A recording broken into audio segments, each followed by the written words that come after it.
আসসালামু আলাইকুম। ষষ্ঠ শ্রেণীর শিক্ষার্থীরা, আশা করি সবাই ভালো আছো। এম এডুকেশন আওয়ার চ্যানেলের পক্ষ থেকে আমি তোমাদের আবির স্যার। আজকে আমি তোমাদের সাথে আলোচনা করব ষষ্ঠ শ্রেণীর পঞ্চম অধ্যায়ের ২ নং সৃজনশীল নিয়ে। গত ক্লাসে আমরা ১ নং সৃজনশীল নিয়ে আলোচনা করছিলাম। আজকের ক্লাসে আমরা ২ নং সৃজনশীল নিয়ে আলোচনা করার চেষ্টা করব। তো তোমাদের যাদের ভিডিওগুলো ভালো লাগে তারা চাইলে আমাকে কমেন্ট করতে পারো এবং কমেন্টে যদি তোমার প্রশ্ন থাকে জানিয়ে দিতে পারো। আমি সবার কমেন্টের প্রশ্নগুলো পড়ি এবং রিপ্লাই দেওয়ার চেষ্টা করি। তো সবার প্রথম ২ নং সৃজনশীলের মধ্যে আসো। এখানে কি লিখছে? বাংলাদেশের আদিবাসী সচিব সিঙ্গাপুরে মেরিন সার্ভিসে কর্মরত অবস্থায় অস্ট্রেলিয়ান মেয়েকে ৩ বছর হয় বিয়ে করেছেন।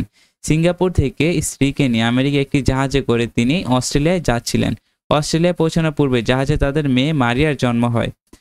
বাংলাদেশ থেকে অস্ট্রেলিয়ায় পড়তে আসা সচিবের ছোট ভাই সাগরের গত নির্বাচনে সেখানে ভোট দিতে পারেননি। তো এখানে লিখছে ক নাম্বার, বাংলাদেশের প্রথম সরকার কখন গঠিত হয়? দ্বৈত নাগরিকত্ব বলতে কি বোঝায়?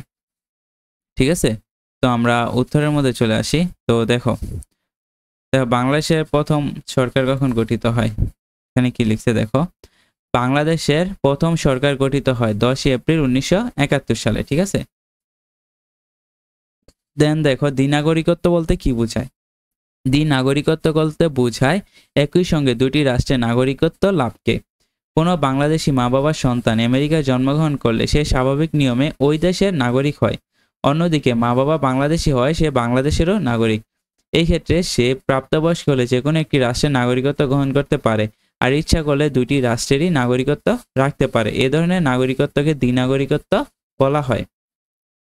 দেন গ নাম্বারটা কি বলছে দেখো, মারিয়া কোন দেশে নাগরিকত্ব লাভ করবে ব্যাখ্যা করো।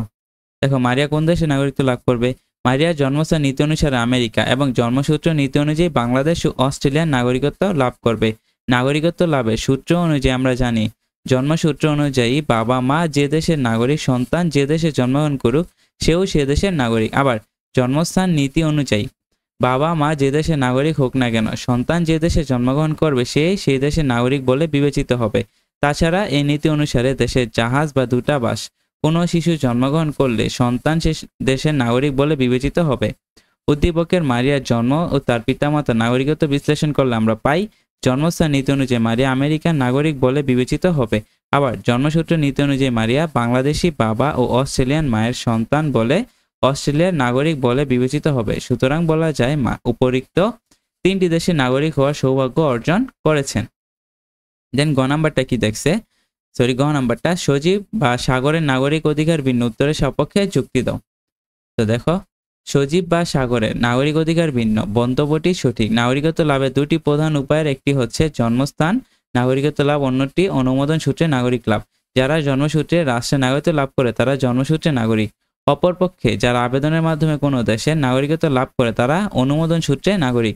এই ক্ষেত্রে নাগরিকত্ব লাভের জন্য কতগুলো শর্ত পূরণ করতে হয়। তার মধ্যে একটি শর্ত হলো রাষ্ট্রের কোনো নাগরিককে বিয়ে করা। উদ্দীপকে দেখা যায় যে সজীব বাংলাদেশি হলেও তিনি অস্ট্রেলিয়ার মেয়েকে বিবাহ করেছেন। এটি অনুমোদন সূত্রে নাগরিক হওয়ার মতো একটি গুরুত্বপূর্ণ শর্ত পূরণ করে। নাগরিকের রাষ্ট্রের প্রতি অনেক অধিকার ও কর্তব্য রয়েছে যা সজীবের মধ্যে বিদ্যমান আছে। অপরপক্ষে সজীবের ভাই সাগর অস্ট্রেলিয়ায় পড়াশোনা করতে যায়। সাগর সে দেশে নাগরিকত্ব অর্জন করার মতো শর্ত পূরণ করেনি। এই জন্য সজীব ভোট দিতে পারলো, সাগর কি করতে ভোট দিতে পারেনি। সুতরাং বলা যায় যে উদ্দীপকে সজীব এবং সাগরের মধ্যে নাগরিকতার দিক দিয়ে অধিকারের ভিন্নতা লক্ষ্য করা যায়।